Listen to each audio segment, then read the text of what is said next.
Cartwright. My father was Judge Albert Cartwright, once Lieutenant Governor of the state. He was killed 2 years ago in a mysterious accident. We were not only father and son, but friends. The shock of his violent death still haunts my mind. My nights are troubled by strange dreams. Albert, you've come back to me. I'm happy again. Mother, no. This man isn't father. I thought my happiness was gone forever, but you've come back to me. Mother, listen to me, Mother. Don't waste your breath, Paul. She can't hear you. I am your father now. You're not. You're not my father. Dorothy! Dorothy! What is it, Paul? Dorothy, speak to Mother. Tell her he isn't father. Tell her. Of course he is. Look at the lovely bracelet he gave me. Isn't it beautiful? Has a lion's head. Dear Father, thank you. Thank you so much. The train. Stop the train!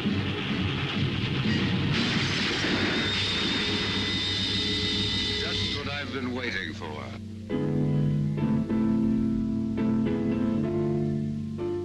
My father. The train! You! Mother! Mother! Mother! Paul. Paul, wake up. It's you, Doc. The way you were yelling, I thought a wildcat had broken in. What's the trouble? Nightmare? Yeah. What a nightmare. Well, you get up and dress. I'll go out and get breakfast started.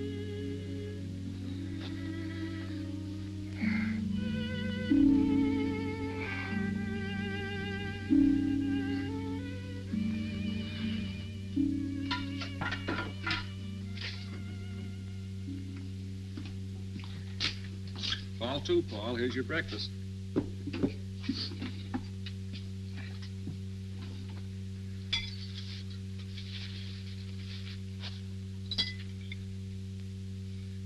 Doc, do you remember what you said once in psychology class?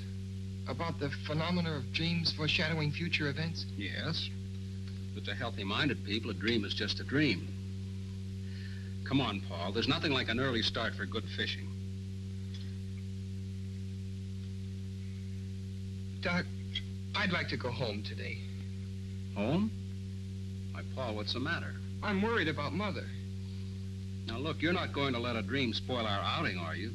Why do you suppose Mother didn't want me home for the holiday? Oh, she probably had some reason. Now, get on with your breakfast. I'd like to tell you about this nightmare I had, Doc. Well, all right, if it'll make you feel better. Let's finish our eggs, and I'll get the tackle, and you can tell me on the way down. He said, you have hallucinations. Come with me. I'll take care of you. And he held onto my arm. That was when you woke me up. Quite an extraordinary dream, but easily explained. At the inquest after your father's death, you remember, the engineer on the train testified that he caught a glimpse of the Acme Trucking Company sign as the truck pulled away. Although nothing's been seen of it since, it still remains the only clue to the unsolved mystery. Naturally, it will be impressed upon your mind. Oh, yes, but... And the Schumann Concerto was your father's favorite composition, if I recall correctly. But it all seems so real, and I remember every detail. The bracelet, the abandoned farm buildings, and the things this man said, like, it's just what I've been waiting for. And the terrible danger to Mother and Dorothy. Forget it, Paul. You've been working too hard at school. This is a perfect way to relax. Hey, they're jumping like crickets. Come on.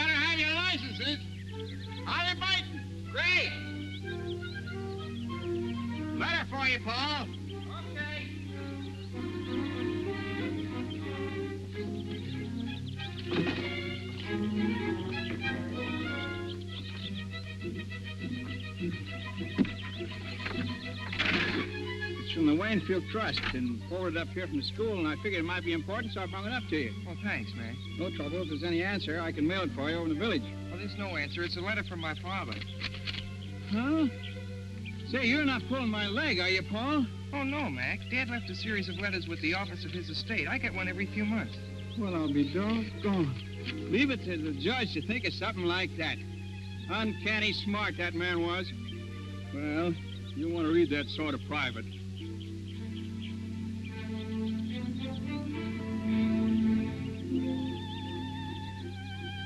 Good fishing, huh? Fine, Mac. How long you figuring on staying up here? Oh, Doc, Yes, Paul. would you mind coming over a minute, please? Now, so long, boys. Bye, Mac.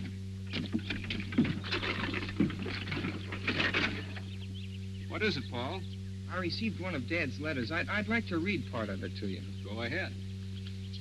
It will be your responsibility as the man of the family to protect your mother and Dorothy by being constantly vigilant of their associates. I have always guarded your mother, who is so much younger than I, for in my experience, I've had ample opportunity to observe the cunning of unscrupulous impostors. Fits right in with your dream, doesn't it? A curious coincidence. Oh, I hate to ruin your trip, Doc, but I'd really like to go home. All right, Paul. It wouldn't do you any good anyhow with this worry on your mind, and if everything's all right, we can come back. Meantime, I can have a nice little visit with my sister. Let's get our stuff.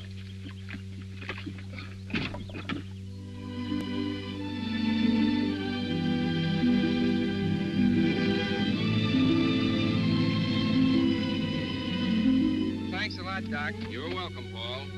You can reach me at my sister's. Okay, so long, Doc. Hello, Ben. Mr. Paul. Well, this is a surprise. Oh, I got kind of homesick. How's everything, Ben? Well, everything's about the same so far. Where's my mother? Mrs. Virginia, she went over to the club to have lunch with Mr. Curtis. Curtis? Well, who's he? Well, he's been coming around here every day for the past month. You mean he's been coming around to see Mother? He sure ain't been coming to see me, no, sir. What's he like, Ben? Well, he's a fine-looking man, nice talking, too. But ain't exactly my place to venture an opinion, no, sir. You don't like him? Well, you see how it is. Being with the judge so many years, I got to know just what folks he like and don't like. And I kind of suspect this Mr. Curtis wouldn't be on the list, no, sir. I see. But don't you take no preconceived ideas from me, Mr. Paul.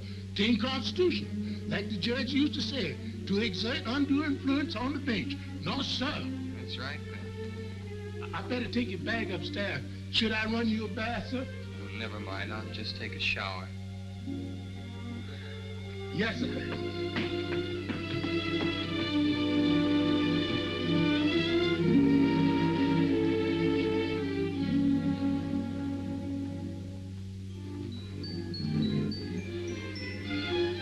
Thanks, Ben.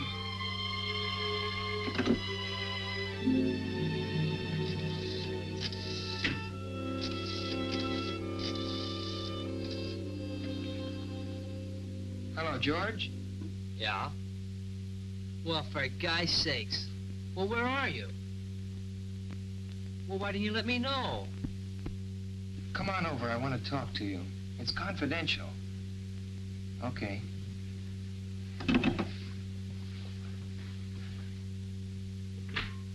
Mr. Paul's home. Paul?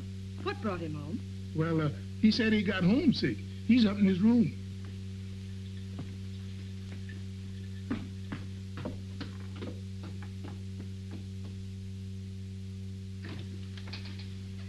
Paul, darling. Hello, Princess. Didn't you like the fishing? Oh, it was all right, but I wanted to come home. Well, I had so many engagements, dear. Of course, if I'd realized Come that... clean, Mrs. Cartwright. Who's the Romeo? Benjamin told you. Well, his name is Brett Curtis, and he's most charming. You know, I haven't even been slightly interested in any man since your father died.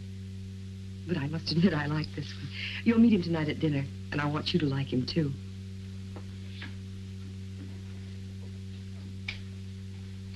Are you sure he's all right? Of course he is. Everyone finds him fascinating. He's amusing and interesting. He's been everywhere, and he's most attractive. You know, in some ways he reminds me of your father, except he's younger. Oh, don't look so worried. Well, you're my responsibility now, you know.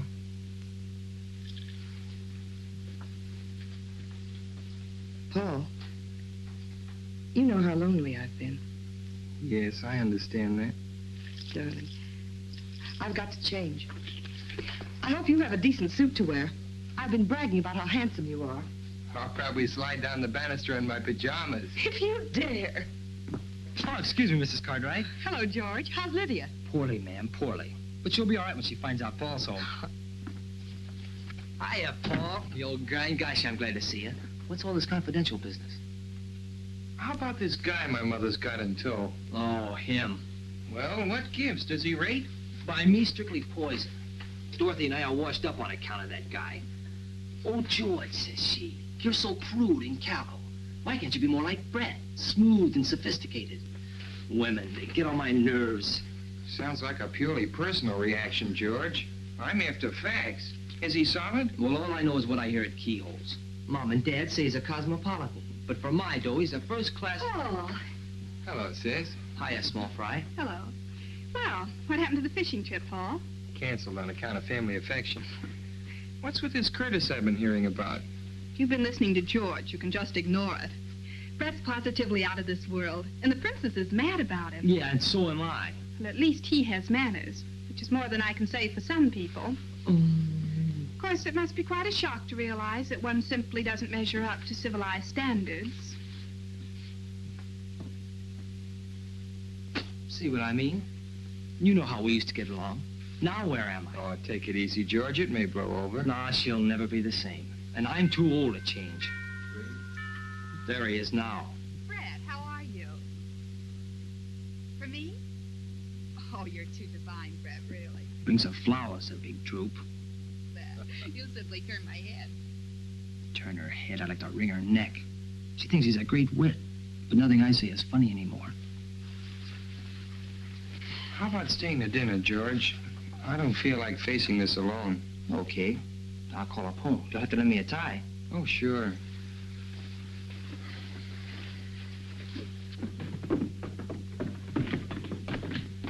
Gosh, do I look all right? Maybe I should have gone home and changed. You'll do. How nice you both look. Paul, this is Brett. How do you do? I'm glad to know you, Paul. Of course you know George Hanover. Hello, George. I've been hearing quite a lot about you. Well, Mother and Dorothy have been giving you quite a build-up, too. Well, I hope you won't hold it against me. I feel as if I'd met you somewhere before. That's because Brett looks like Father. Oh, I don't think so. Except maybe his nose a little. Thanks, Paul. I'd rather not look like anybody but myself. Paul is a great deal like his father. I understand you have his talent, too. Maybe. A speck of it. I've been reading one of his books on criminology. My friend, Professor Muhlbach, the psychiatrist, recommended it to me. The professor thinks your father had a brilliant mind. Well, Father's best book was never completed. I hope I'll be able to finish it for him someday. I knew you two would like each other. Dinner served, ma'am. Dorothy? Here, Paul, I have everything you want. Oh, it's I nice think to they're meet really Beautiful.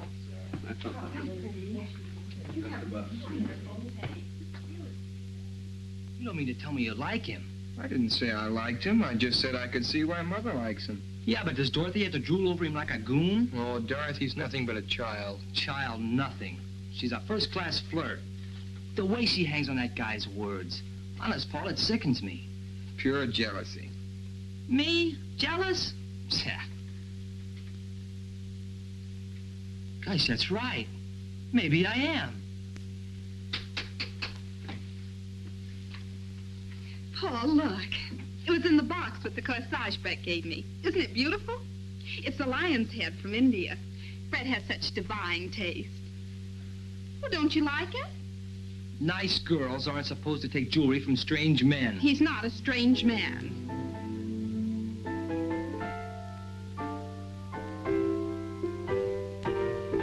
Paul, what's wrong? You're as white as a sheet. I feel kind of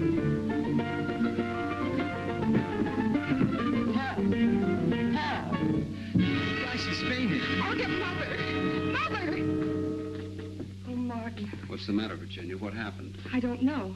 Dorothy said he simply keeled over. When he came to, he babbled something about a dream and wanting to see you. He seemed all right at dinner time. Let me see him. Feel better? Say, you know, I had an uncle once. He used to get fits. They had to put a spoon in his mouth. Hello, Doc. Well, young man, what's this all about? Darling, what is wrong? Nothing, Mother. If you don't mind, though, I'd like to talk to Dr. Vincent alone. Well, I guess I'll barge along home then. Hope you feel better, chum. Well, I'll be okay. See you tomorrow. Right. You look feverish. Oh, I just had kind of a mental shock. Remember the dream I told you about this morning, Doc? Yes? The part about Dorothy and the bracelet? Yes? Well, there's a man Mother's seriously interested in, and Who is this man, Paul? Brett Curtis, and he did give Dorothy a bracelet. But Paul... And it was in a corsage, and there was the music, the same music, the Schumann concerto. This may sound kind of crazy, Doc, but that dream is beginning to happen. Now, wait a minute, Paul. Nothing has actually happened. The only similarity to the dream is the bracelet, and that could be a coincidence. You know, Dorothy's very fond of trinkets, and anybody who knew that might buy her a bracelet. As for the music, it's probably sitting on the piano. I wouldn't worry too much about it, son. Have you told your mother about this dream? No.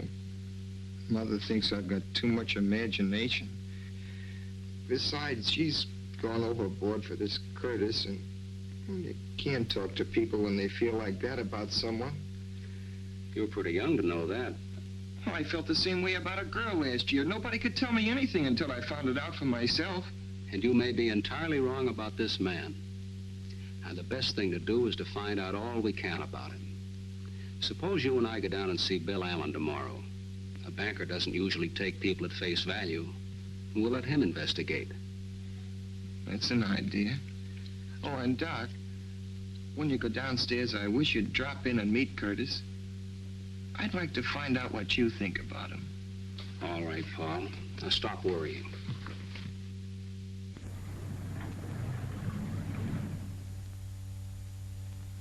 Come on, Paul. Mr. Allen's a busy man. Well, thank you, Mr. Allen. Goodbye, Paul. Goodbye, Bill. Doctor.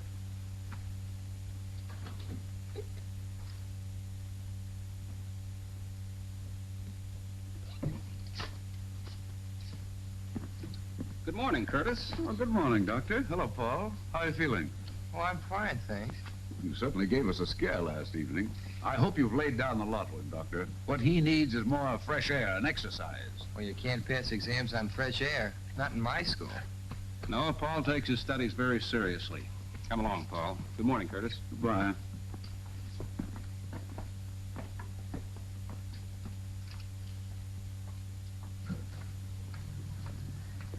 You don't suppose he followed us here? Oh, come now, Paul. The man banks there. Aren't you convinced that Allen knows what he's talking about? My intuition isn't. I take it easy on that intuition business, son. It can become an obsession, you know. Well, if you don't mind, Doc, I think I'll walk home. Well, that's a splendid idea. Do some deep breathing and try and rid your mind of Curtis.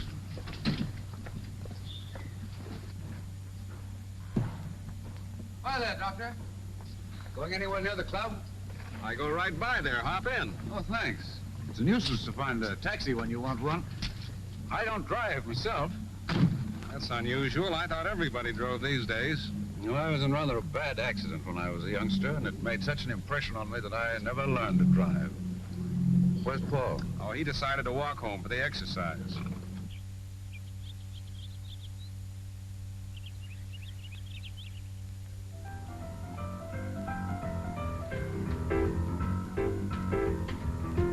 Hiya, Paul. Feeling okay? Sure. What gives? Well, the gang's here, and we're going down to the river to watch a boat race. Kind of thought you'd like to come along. Hello, Lydia. Oh, Cartwright. Well, if you aren't the absolute limit, not letting me know a thing about coming home.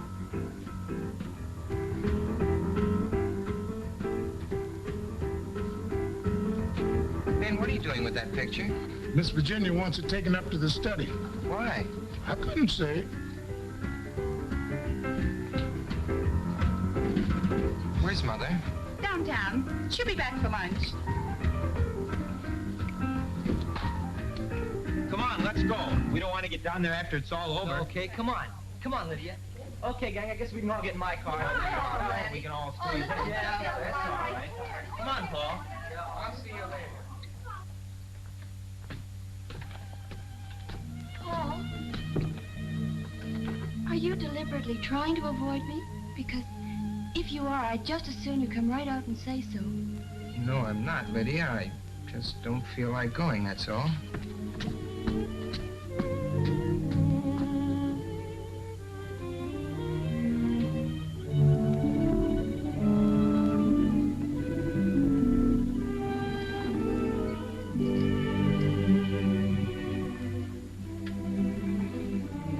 I'm sorry, sir. I sure did hate to move the judge out of his place. Well, maybe this is where he'd rather be, Ben. He spent most of his time up here anyway. Yes, sir. He looks so alive. Almost as if he could speak. I wished he could.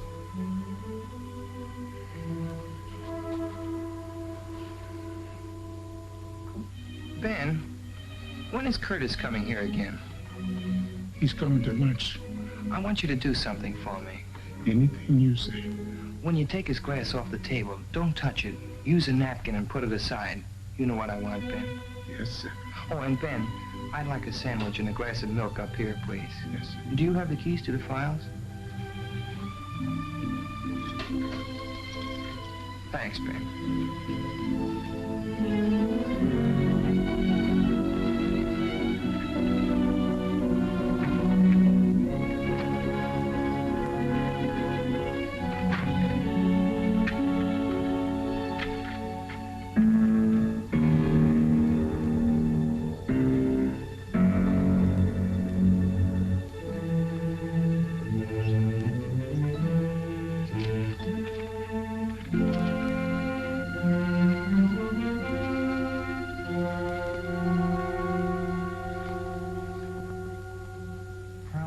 Unsolved crimes is the record of Claude Barrington, an amazingly clever and dangerous individual.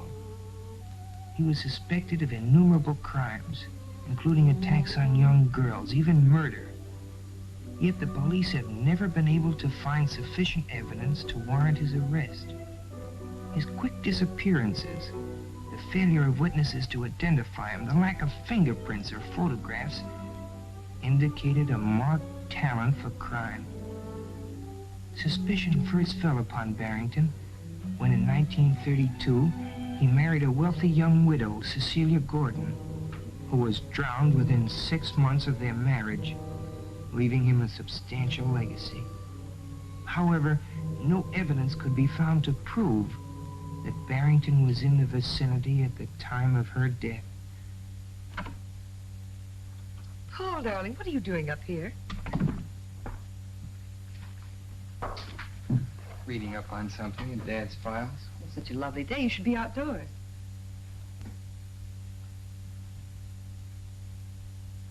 I'm sorry about moving the picture. I wanted to change things in the living room. It's so old-fashioned. I wanted to brighten it up a bit. It's all right, Mother.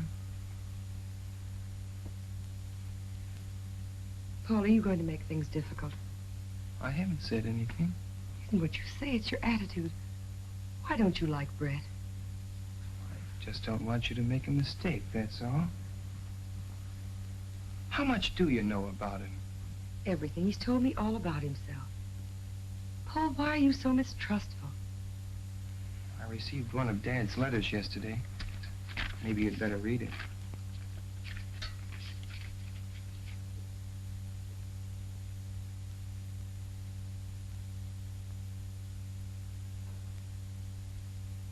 Poor Albert. He saw so much of crime and wickedness, he was bound to become overcautious. Now I understand why you're so anxious, dear. What is it you want to know? Has Curtis ever been married before? No, he's a bachelor. He was going to be married a few years ago, but the girl drowned shortly before the wedding. Brett was terribly broken up about it, of course. She was drowned? It's quite a tragedy. She was so young. Well, Paul, anything else? Where does he get his income? Oh, he owns mines and things. I had Mr. Allen check into all that. You see, I'm not as irresponsible as you think I am. You're not going to marry him for a while yet, are you? I don't know, Paul. I think you should wait. Paul, I don't want to make you unhappy. But that's one thing I must decide for myself. You mean you're going to marry him right away? I may. But you can't. You've got to give me time to... Give you time? For what? Well, to get better acquainted with him. Darling, you'll be going off to school soon. Your life will be occupied with other things for years. Paul, try to understand. Try to be fair. Please. For my sake. All right. That's better. You'll be down for lunch? No, Benjamin's bringing my lunch up here. I'll be down later. Maybe you could play some tennis with Brett. He plays an excellent game.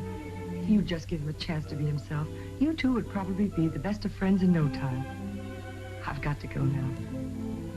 Don't work too hard, darling.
Lucky I got 2 games. Pay up, lady.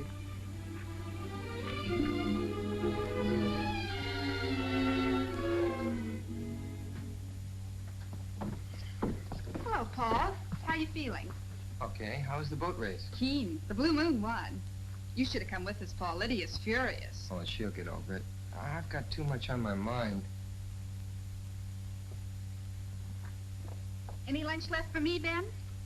There's sandwiches and milk in the breakfast room, Miss Dory. Oh, thanks, Ben.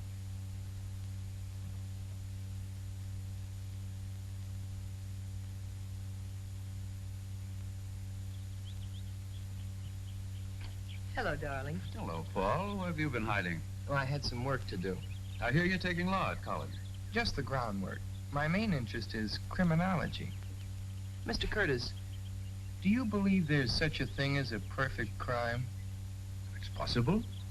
I've been reading about some perfect crimes in my father's files. He believed there were more undetected criminals at large than have ever been caught. Well, I shouldn't be surprised. The police have their limitations. What a morbid conversation. Brett, it's too bad you've changed. You could have played some more tennis with Paul.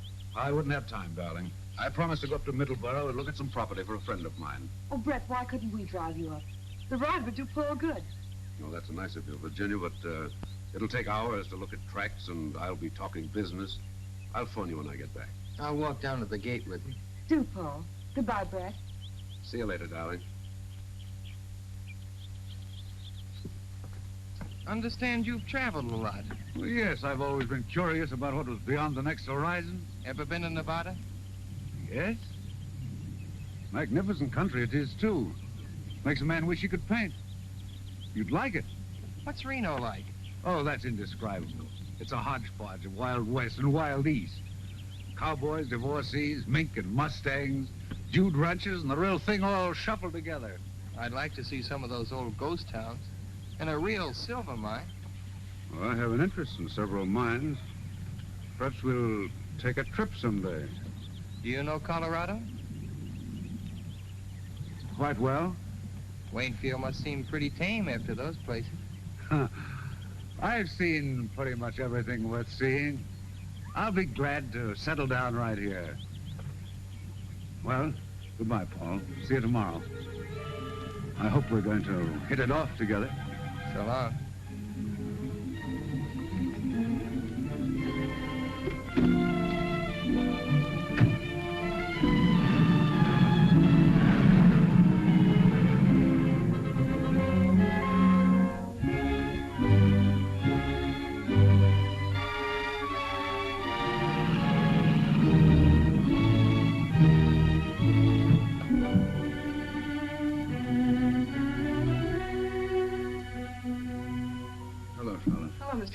Professor's expecting. Yes, sir. Mr. Curtis. Send him in. Go right in.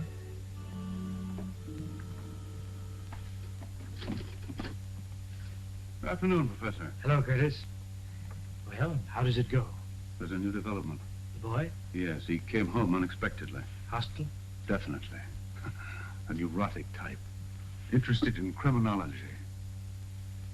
He asks a lot of questions. Remarkably intelligent for his age. I have the feeling he knows more than he should. Does his attitude affect her? It hasn't yet. But he's a persistent little devil. This morning he made inquiries about me at the bank. Nothing to worry about there. Everything is in order. This afternoon, he was looking through his father's files. When he came downstairs, he asked me if I believed there was such a thing as a perfect crime. You'll bear watching. Has she accepted you? She hasn't yet, but she will. What's the girl's attitude? Oh, Dorothy. A complete conquest. A little beauty, too. Be careful. I warned you before. That weakness of yours will ruin all our plans. Don't worry. Nothing will ruin our plans. I waited a long time to get back at Cartwright. I'll make them pay for his meddling interference if it's the last thing I do. You'll do as I tell you. Don't forget, I'm in this, too. Perhaps I made a mistake. Perhaps I should have kept you as a patient instead of making you an associate. Don't forget, I'm concerned with the financial outcome in this case, not your personal revenge. You have nothing to complain of. Everything's working out. The boy is the first hitch. He sounds like a subject for mental analysis. You might suggest it to the mother. Sometimes these cases destroy themselves. The important thing is to get the wedding over with as quickly as possible. When you are legally in possession, we can take care of him here. Funny, that thought was in my mind, too. But why wait till I'm in possession? As her husband, you would be in a position to comfort her. As her fiancé, such a tragedy might cause a revulsion against you. That's true. Therefore, you must lose no time. The stakes are high, and there's constant danger if the boy is following the Barrington trail. Barrington is legally dead. Fortunately, so is the judge. However, fools and children sometimes stumble upon details which even the most careful strategist has overlooked. I had better meet the lady as soon as possible. Meanwhile, you must impress her with my professional distinction. Understand? Perfectly. Now, be careful. If you can't accomplish this within the week, our relationship shall revert to that of doctor and patient. I'm spending the weekend with them. I'll have her consent before Monday.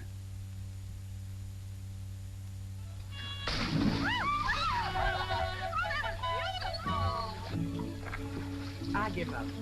Brett, you bewitched the dice. I seem to be lucky in everything but love. You don't really mean that.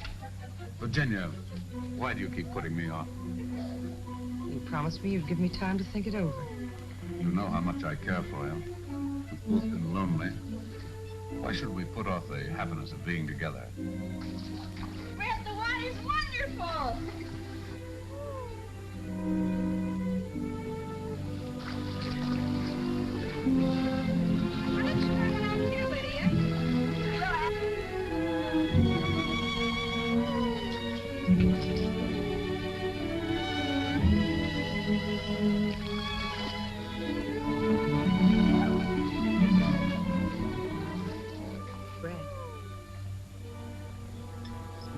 Yes.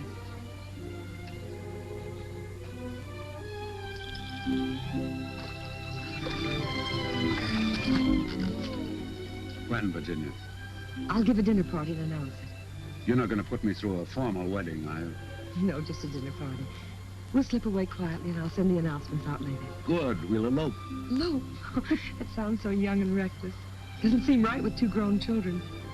Brett, you do like them, don't you? Like them? A handsome, full-grown family on a silver platter? And you? What more could a man ask? Darling, do you realize that you haven't kissed me since we've been engaged? Princess! Brad! Not much privacy around here, is there? Well, that's family life. Why don't you come in for a swim, Brett? The water's wonderful. How about a swim, Virginia? Oh, no, darling, you go. I want to write the dinner invitation. Is there anyone special you'd like to ask? Why, yes, my old friend, Professor Muhlbach, you know, the psychiatrist. You'll enjoy meeting him. Enjoy your swim, darling. I wasn't supposed to tell you this, but I think it's only fair you should know. No, I kind of suspected. I guess they didn't tell me because they know I don't approve. No. I don't either. What? I thought all you girls were goofy about him. No, I was at first, but not anymore. Uh-huh. No, really, Paul, I mean it. Remember the other day by the pool here? Yeah? Well, Brett came for a swim. And once when I dived under, I don't know how to tell you this. I haven't told anyone. What happened? Well, he swam underwater, got a stranglehold on me, and started kissing me. I know it doesn't sound like very much, but it was horrible. I can't describe it. I pulled away. He followed me and said he hadn't meant any harm and asked me if I'd just forget about it and be friends. I felt sort of queer about him ever since. You won't mention this to him, will you? No. And don't you say anything about it. What you've told me adds up with other things. What other things? Oh, I can't tell you now. The trouble is I may be wrong. I haven't any proof, just a hunch. Nobody wants to believe me. I believe you, Paul. Thanks, sugar. Well, there's Dr. Vincent. I've got to talk with him. You better run along with you. Oh, but Paul, are you... Well, what I mean to say is, you still like me, don't you? Oh, sure. But everything's on ice for a while. No dates. Yes, all right. Only, don't forget. Okay, funny face.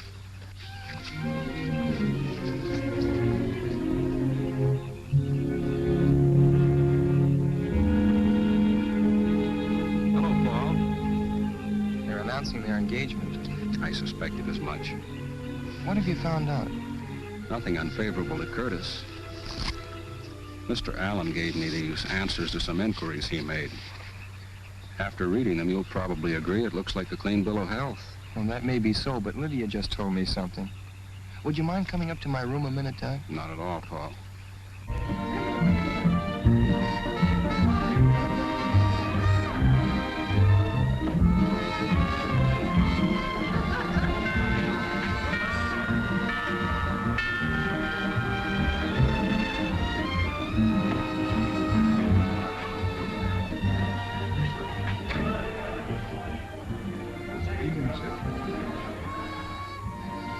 Good evening, Professor. I'm glad to see you. Good evening, Curtis. Well, I was afraid you wouldn't get here. You know how it is, always something at the last minute. Of course. Virginia, this is Professor Muhlbach. Mrs. Cartwright. How do you do, Professor Muhlbach? I'm honored, madame. It was most gracious of you to invite me. Brett's told me so much about you, I was anxious to meet you. Thank you, madame. A happy occasion, this, eh? Curtis is a lucky fellow. Come in, Professor. Thank you.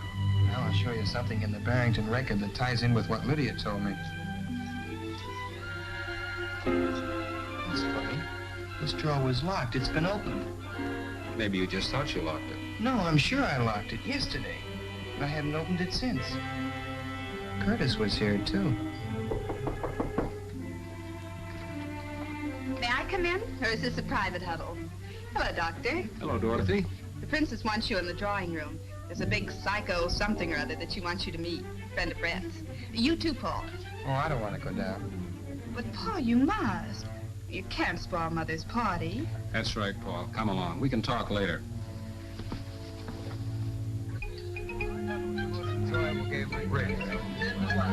However, I must say that I think that we won that rubber. Why, because Virginia was keeping score. Virginia's arithmetic is delightful. She subtracts by counting backwards on her fingers. 10, 9, 8, 7, 6. That means 10 minus 5 equals 6. Well, that's right, isn't it? Of course it's right.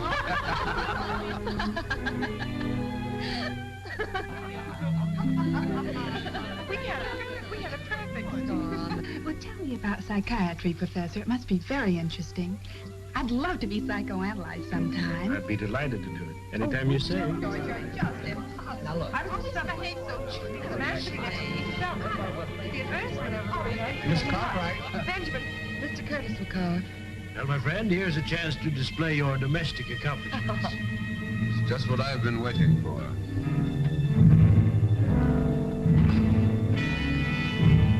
It's just what I've been waiting for.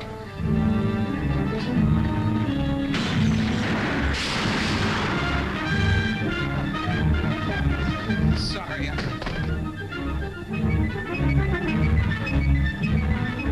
don't feel well. Excuse me. You stay here, Virginia. I'll take care of him. Paul hasn't been himself lately. An extremely sensitive boy, madame. I would like to talk to him. I have been most successful with the juvenile neurosis. It's nothing serious, Professor, I'm sure. Paul, what is it now? Words in my dream. Curtis said, "It's just what I've been waiting for." When he said that, I could hear the train coming and then the crash. Gosh, Doc, it's spooky. It's got me. You've got to pull yourself together, Paul. Now, let's look at this thing realistically. I understand Bill Allen's going to announce the engagement. He's known your mother all her life. Do you think he'd sanction a match if he weren't sure of Curtis? I can't figure it out. Maybe I'm going wacky, Doc, but I could swear he's Barrington. Barrington's dead, Paul. I don't believe he is. But it's too fantastic.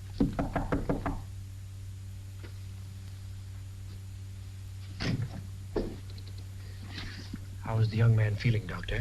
Oh, he's all right. He was just having a dizzy spell. Perhaps I can be of some assistance. Nerves are my specialty. May I come in? Well, it's just a reaction from overwork at school. Ah, yes, I was an intense student myself at his age. Do you mind if we have a little talk, young man? I feel all right. Perhaps the doctor had better go downstairs. It seems a pity to spoil Madame's party. I'd rather have Dr. Vincent stay. Of course, I have no objection. Let's sit down and be comfortable. I understand you are an unusual boy, Paul. Extremely talented. You intend to pursue your father's research into criminology? Yes. An interesting subject. But something must be done about these nervous attacks. They're not exactly normal at your age. I presume you are devoted to your mother? Of course. As one student of human nature to another, may I speak frankly? Go ahead. In some cases, filial devotion to a mother goes beyond the borderline of normality. It can frequently produce hallucinations. Did you say hallucinations? Do not be offended. I'm merely stating a theory. Let go. Please don't agitate yourself. I'm only trying to help you. I don't need a psychiatrist. But you do. I believe it is your emotional aversion to your mother's remarriage which produces these neurotic symptoms. I'm sure I can cure you in a very short time. I would like you to place yourself under my care at Restview. Restview? That's a sanitarium for mental cases. Yes, but I wouldn't consider you a patient, merely a guest. Guest? Well, that's right of you. Good night, Professor. I'm sorry. I assure you I meant no offense. May I see you a moment, Doctor? I'll be right back, Paul. The boy's agitation reveals an emotional influence which should be corrected immediately. I hope you can persuade him. I'll speak to him. Good.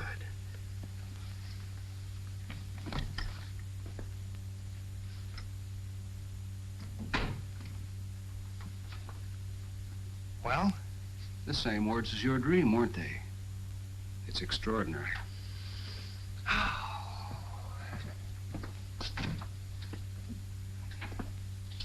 Those two are mixed up together somehow, Doc. Hallucinations. Do you believe that stuff? I've read about it in textbooks. And according to him, I've got him. He seems to think so. What else did he say, Doc? Well, he wanted me to ask you to go to his sanitarium and let him analyze you. You know, Doc, that might not be a bad idea.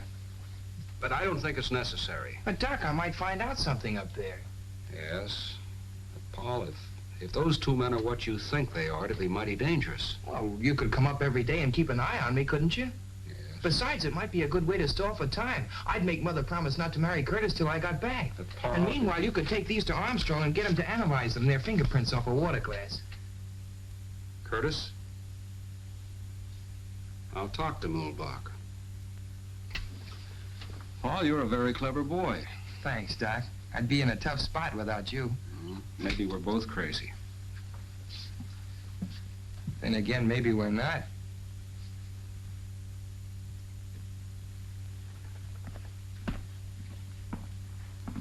It's a lovely room, isn't it, Paul? Very nice.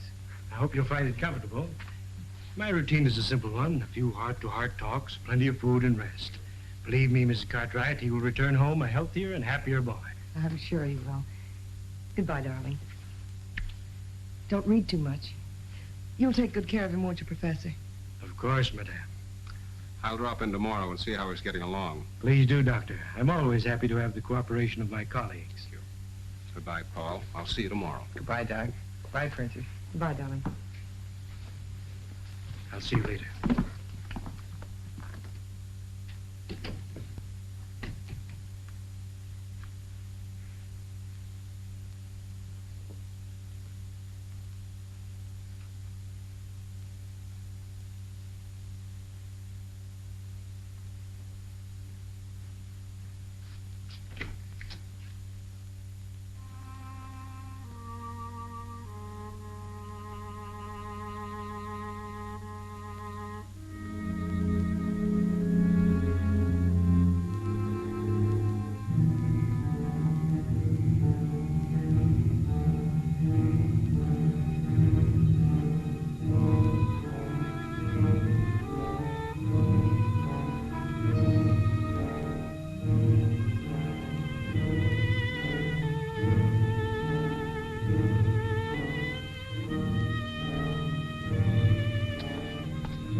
Office? Could I call outside, please? I'll get the number for you. Well, I forgot my tennis shoes. Do you happen to know where I could get a pair? I'm sure Professor Muhlbach can lend you some. Thanks.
Come in.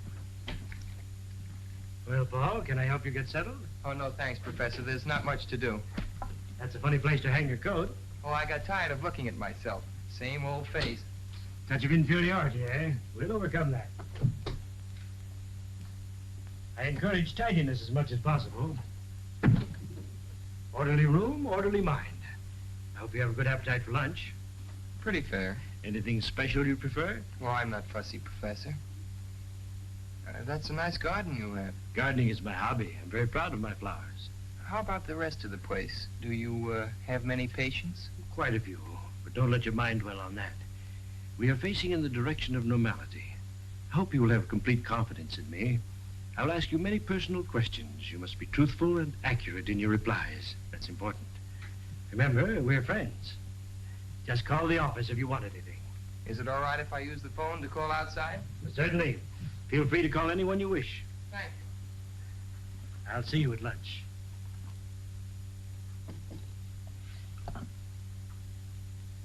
I'd like to get Waynfield 1531, please. Hello, Vixen. What's mixin'? Oh, Paul, where are you? I'm up at Middleborough getting my brain unscrambled. It's all very scientific. Cures hives and hangnails and improves the disposition, it says here. Are you missing my kissing? Was that some kind of code? No, just juvenile vernacular. What, please, is the significance? Young romance in the modern manner. Romance, I see.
What are you doing here? Well, I can't sleep. Nightmares. I'll get you a sedative. Go to your room. We don't permit the patients to wander through the corridors at night. Well, I'm not a patient. I'm a guest. I must admit the boy puzzles me. I can learn nothing from him except that he suspects you. I'm sure he knows you're Barrington. How he arrived at that conjecture, I don't know. From his father's files, I found the Barrington folder in his desk. The boy's as persistent as his father was. I won't be in the clear until I get squared with the entire family. It'll be quite ironic, won't it? the elusive Barrington, married to the widow of the Honorable Judge Albert Cartwright. He won't be if Paul can help it. Right now, his main idea is to delay the marriage. He's managed that already. She promised him not to marry me until he returns. There must be some way to overcome that. Find some pretext to leave town, then persuade her to join you. You should have sufficient influence to overcome her promise to the boy. I will detain him here as long as possible. As soon as I have word from you that the ceremony has been performed, this troublesome opposition can be eliminated. How do you propose to do it? I will attend to it. Come in. Mr. Curtis, ma'am. Oh, Brett. I didn't expect you so early. I had to see you, dear. I have to go to Washington on business. Oh, darling, what a shame. I want you to come with me. We can stop off at Richmond and be married. I couldn't do that, Brett. I promised Paul. Are you going to let Paul spoil things between us, Virginia? Darling, don't even think such a thing. Then come with me. We'll turn the trip into a honeymoon. Couldn't we wait till Paul gets back? I'd feel so much better about it. Virginia, from the first moment we met, everything went perfectly between us. Then Paul came home and you began to change. Nonsense. We announced our engagement. Everything will go as we planned. Let's go down and get the license and have it over with today. Right now. I couldn't. Very well, then. Just as your wish. I'll be leaving this afternoon. I'll be gone for several weeks. Brett, do you really have to go? Perhaps it'll be just as well if you have time to think this out alone. I want you to be sure of your feelings, Virginia. But I am sure. You know that. Then why not marry me and stop worrying about Paul? I can't help being concerned about him, Brett. He's my own boy. But he's getting the best of care. Muhlbach will have him well again in no time. Let's call him up and find out how he's getting along. Of course, he's doing splendidly, madame. You have no cause to worry. No need to delay your marriage. Allow me to offer my felicitations. Goodbye.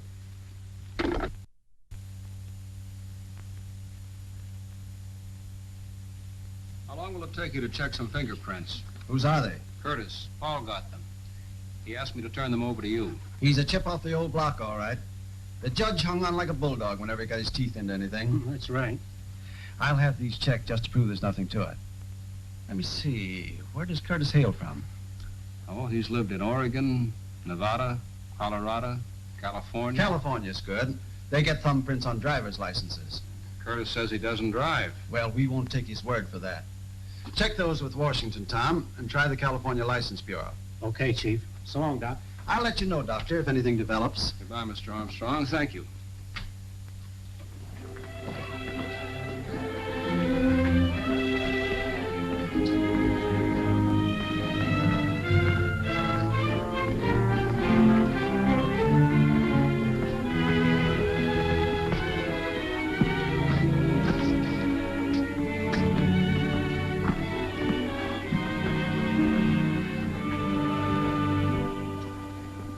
Say the door was not locked? Why should it be? Sometimes we lock doors as a precaution against somnambulism. Miss Farber notes here that you complained of having a nightmare. Can you tell me about it? Only that something dangerous was going to happen. You have such dreams often? Yes. Can you remember anything definite about them? The train, my father's death. I dream of that often. I understand, of course. Shocking accident. It preys on your mind. It wasn't an accident, Professor. It was murder. That was never proven. You have some theories on the subject? Yes. Indeed. I should be interested in hearing them. Well, I'd rather not talk about them now, Professor. It gives me a headache. Very well, Paul. Now, what would you like to do by way of diversion? Oh, I see you have some binoculars. They must be good ones. They are excellent. Would you like to examine them? Could I? Of course. Go right ahead.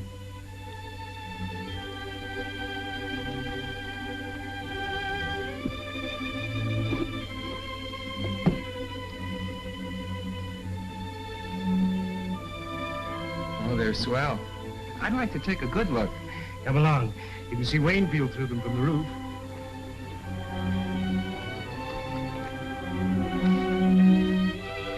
There's the county seat down there. From here, you can see Waynfield.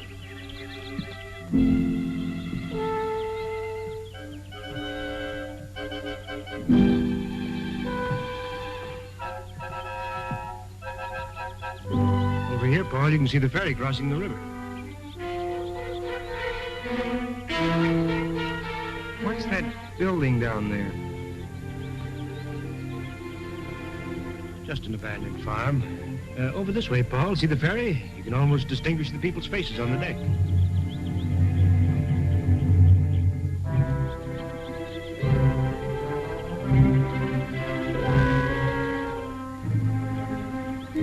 Nice binoculars. Yes, they are. Well, there's Dr. Vincent. We better go down. Yes. Would you mind going to your room? I'd like to have a talk with the doctor. Then I shall send him to you.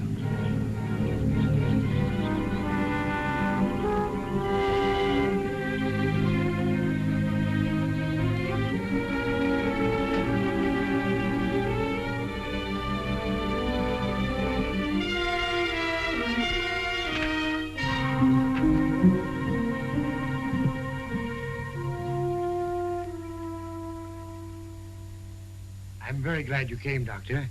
I'm having a little difficulty. I feel there's something on Paul's mind which he does not confide to me.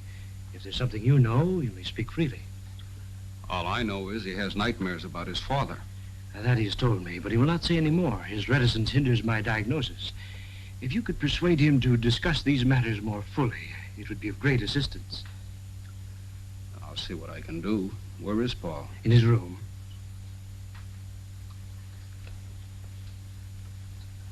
Show Dr. Vincent to Cartwright's room, please. Thank you.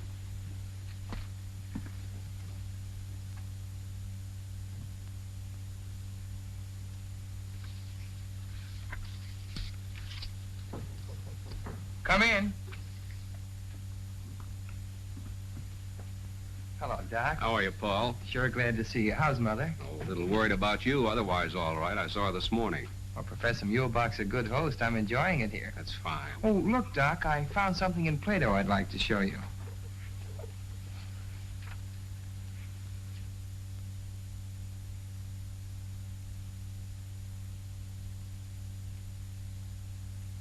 Oh, yes, yeah. Great chap, Plato. Modern today as he was in his own time. Paul, how'd you like to take a little ride with me? Well, that depends on Professor Muhlbach. We'll have to ask him. Well, let's do that.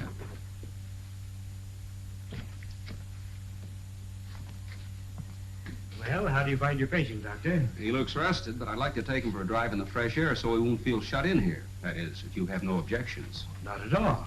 Provided you don't keep him out too long. Oh, a half hour or so. We'll take a drive through the hills. This is beautiful country. I trust you will urge Paul to relax and talk more freely. I'm very anxious for him to get straightened out so he can go back to school. If he falls any further behind, I'm afraid he'll overwork again. Of course. Well, come along, Paul. We won't be long.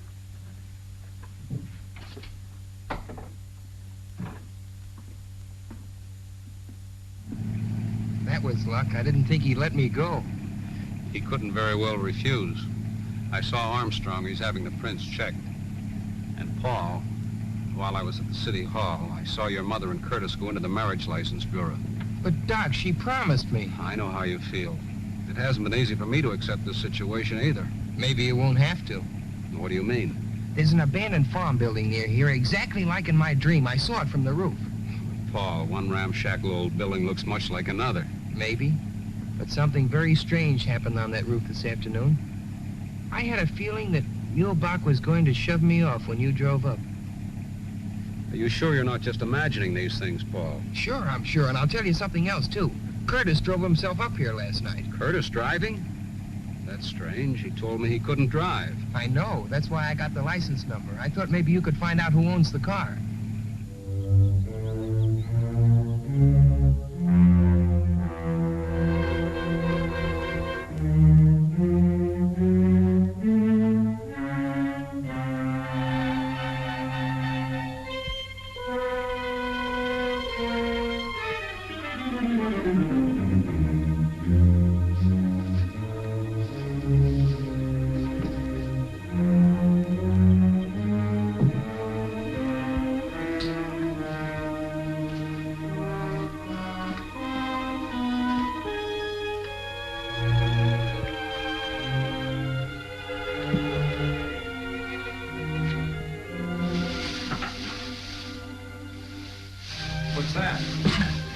looks like... Oh, Jiminy, a part of a motor. Give me a hand, will you, Doc?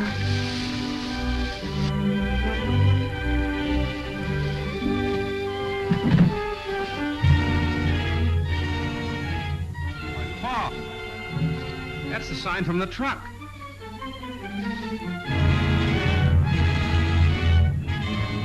Son, you certainly called a turn on this one.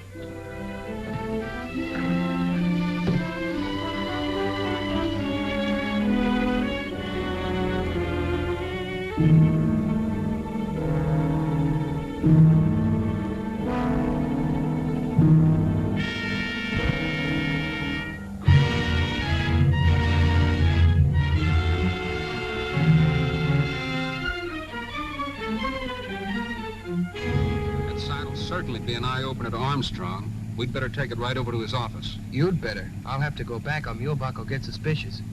You better stop here, Doc. I'll walk the rest of the way. No use taking any chances with that evidence.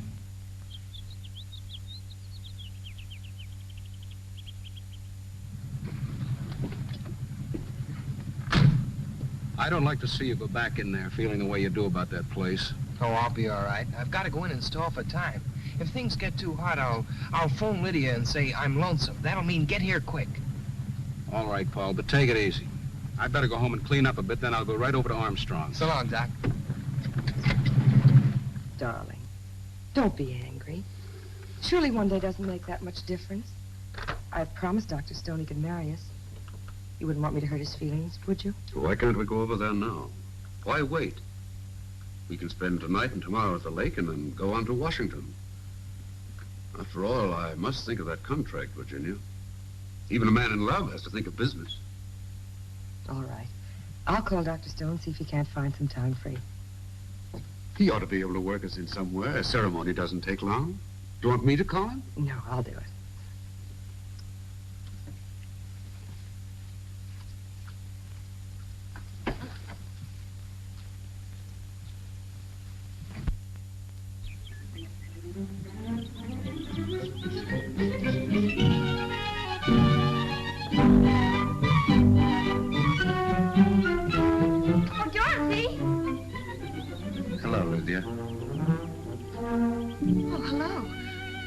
Dorothy home? No.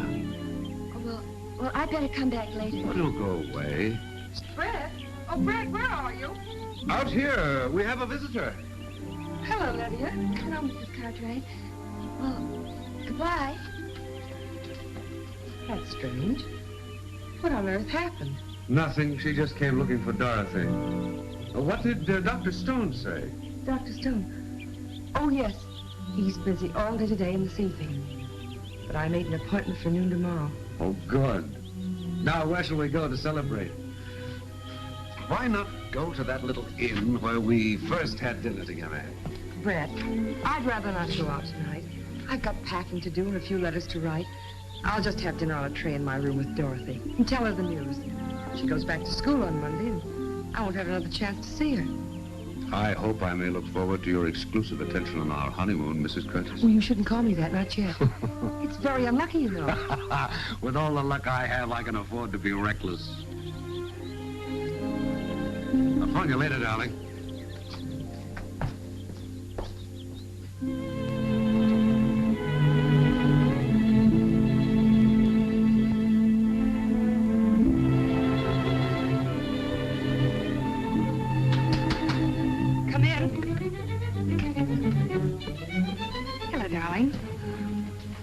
Anything wrong? No, dear. You've been crying. It's just my nerves, that's all. Benjamin's going to bring supper up here. I thought it'd be nice and cozy, just the two of us. Come on, sit down, darling. Something is wrong. You're packing. Dorothy, Brett and I are going to be married tomorrow. Married tomorrow? Oh. For a minute, I thought you'd quarreled with him. Brett has to go to Washington on business. We decided to make it a honeymoon. It means breaking my word to Paul. That's what has me upset, I guess. I'm worried about him. Mother, don't be foolish. After all, it's your life. Paul won't mind as long as you're happy. Where's it going to be? What are you going to wear? I'm going to be there, of course.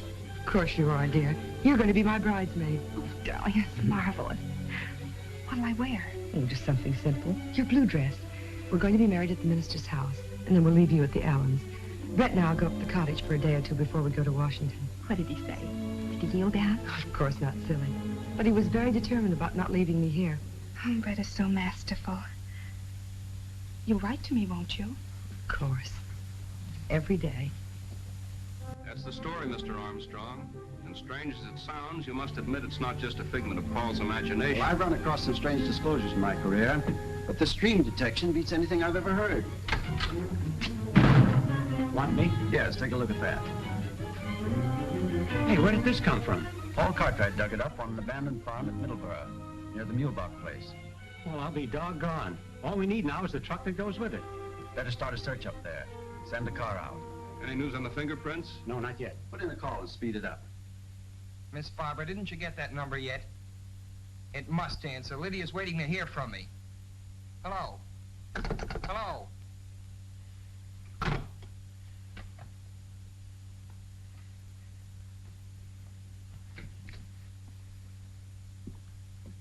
What do you mean by disconnecting the phone when I'm trying to get a call through? I want you to be absolutely quiet. You are agitated. I was afraid your outing today would be too much for you. I'm getting out of this place, but quick. Not in your present condition, my boy. You are hysterical. I couldn't possibly allow you to leave in such a state. Allow me? You don't think you can keep me here if I want to go, do you? I'm afraid that may be necessary.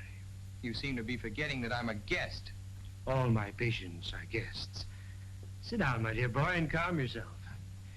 Tell me, what has upset you?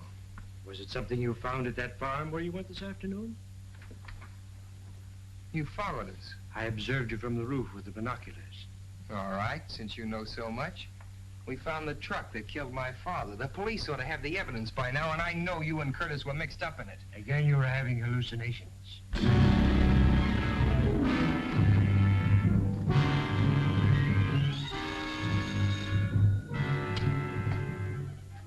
Hello. Oh, hello, Professor. Where have you been? I've been trying to reach you for the past hour. I went to the station for tickets. We're being married tomorrow noon. That's impossible now. I'll explain when I see you. Meet me in half an hour at the east end of the golf course. I'll be there.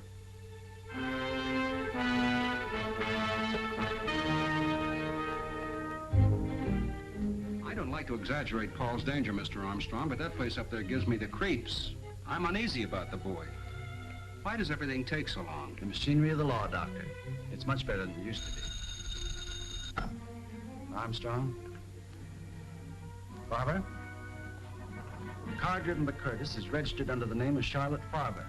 Does that name mean anything to you, Doctor? Why, yes. She's Muhlbach's secretary. Yeah? Put a blanket out for it. Get going. Chief, the California Motor Vehicles has a thumbprint on Brett Curtis. It matches the print taken from the body in the mine identified as Barrington. That means Curtis was killed in the mine, not Barrington. Paul was right. And Barrington is just cunning enough to pull something like that, too. Then it isn't unlikely that Curtis... Could be Barrington. Well, Chief, we got what's left of the truck, buried under a ton of hay. Any fingerprints? Yep, in the tool compartment. Compare those.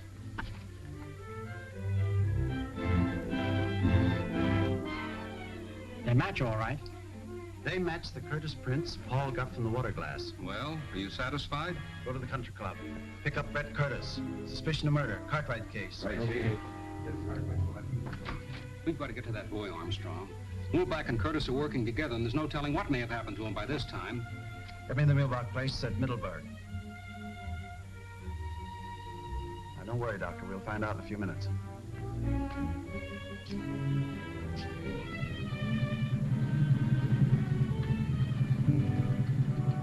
Brett, Hello, Dorothy. What are you doing here? Princess told me about tomorrow. Brett, I'm so thrilled. Mother's going to let me be your bridesmaid. Isn't that wonderful? I thought we might drive down to the florist and get dozens of roses and take them to the cottage. I want to do something special, and I'm sure the princess would love it. That's a charming idea, Dorothy. I should have thought of that myself. Well, then, let's go. Now, just a moment. I was going to meet somebody here. But I'll leave a note for him. But don't be long. That's it. That's strange. Come on, Doctor. My car's downstairs.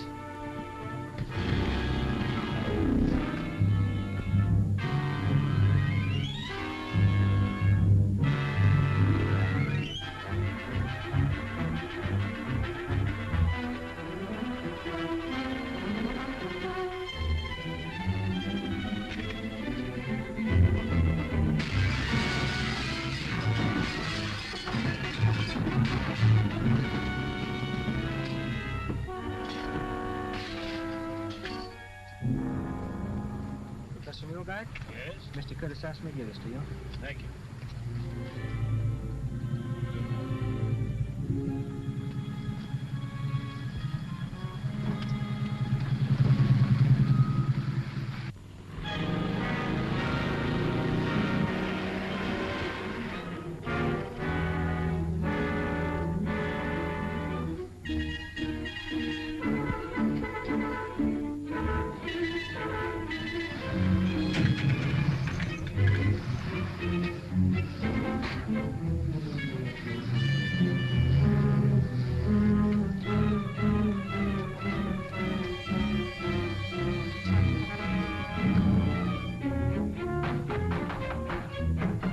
Open up!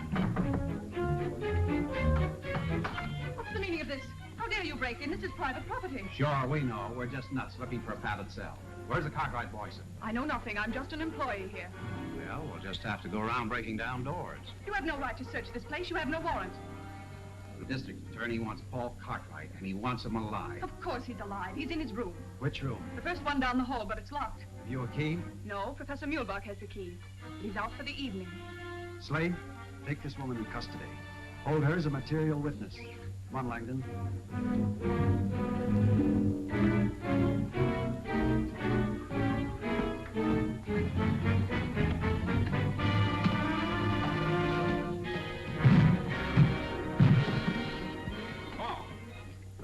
I'm afraid we're too late. I'm not so sure. Look at this. Good boy. He got away. I hope. There's no connection here. We can call from the switchboard.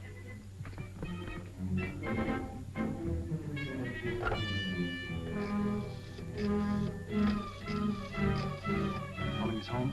No, I'm calling Lydia. I don't want to alarm Virginia just yet. Curtis may be there. That's right. I'd better have the Cartwright house covered. Hello, Lydia.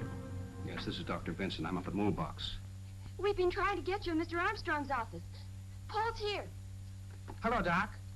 Oh, sure, I got out. What? I knew it. Boy, this is really it. What is it? Hello, Lydia. Paul come home for the wedding? What do you mean wedding? Well, don't you know? Mrs. Cartwright's marrying that Duke Curtis the first thing tomorrow. How do you know? Well, I saw Dorothy and Curtis come out of the florist with a big box, and they drove off in her car. Mike Pepys told me they were going up to decorate the cottage on account of Mrs. Cartwright. Curtis and Dorothy have gone up to the cottage alone? Yes. Listen, Paul. Just a minute, Doc. Curtis and Dorothy have gone up to the cottage together alone. What? Doc, my sister and Curtis went up to Lakewood. She's alone with them. Muhlbach knows the police are happen. Anything can happen. We're getting out there. So long. Come on, where's the car? Outside. Lydia, you better stay here. Not me. I'm coming with you. Well, why doesn't somebody tell me something?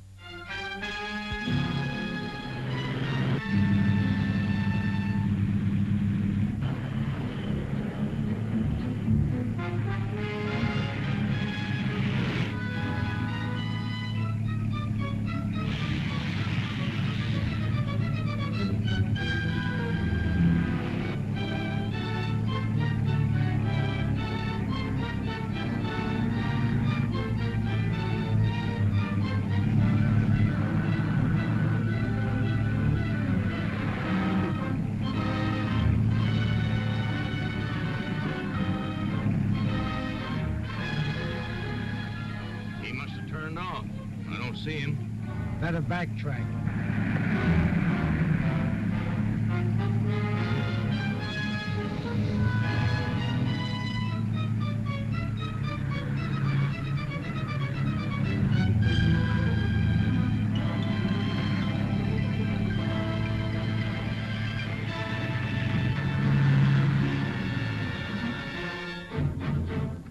Put up your hands and get out. What's the meaning of this? You're under arrest. This is an outrage. You must be mistaking me for someone else. Come along. Get it. sure the princess will arrange them all over again. She can make flowers look as if they just grew out of a vase. Well, we better be starting back, Brett. What about a ride in the launch? It's perfect out on the lake. There are a million stars floating on the water, and the crescent moon looks like something out of Omar Khayyam. Brett, you are the most romantic person. Most men around here never even heard of Omar Khayyam. If they did, they think he's a Turkish wrestler or something. Mother's really lucky. I'm glad you think so.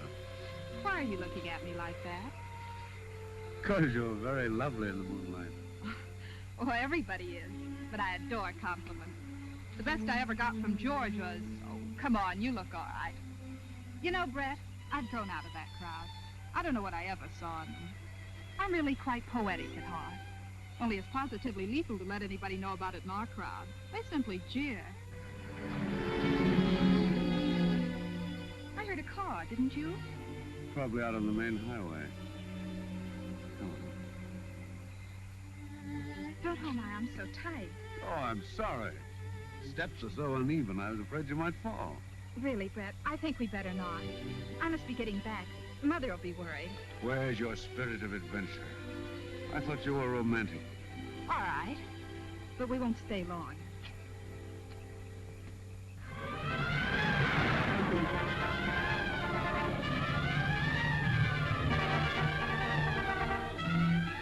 They're here, all right. There's no lights on in the house. There's a light in the boathouse.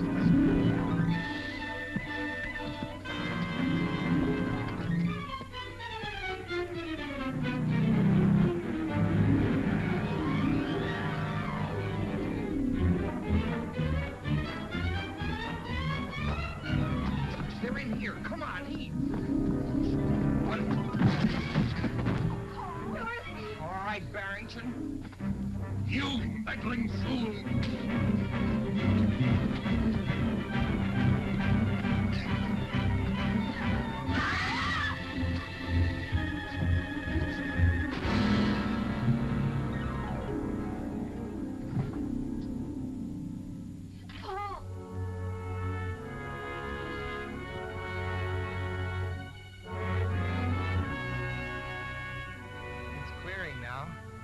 Look, Mother, we can see ahead. No, Virginia. Don't look back. It's all over.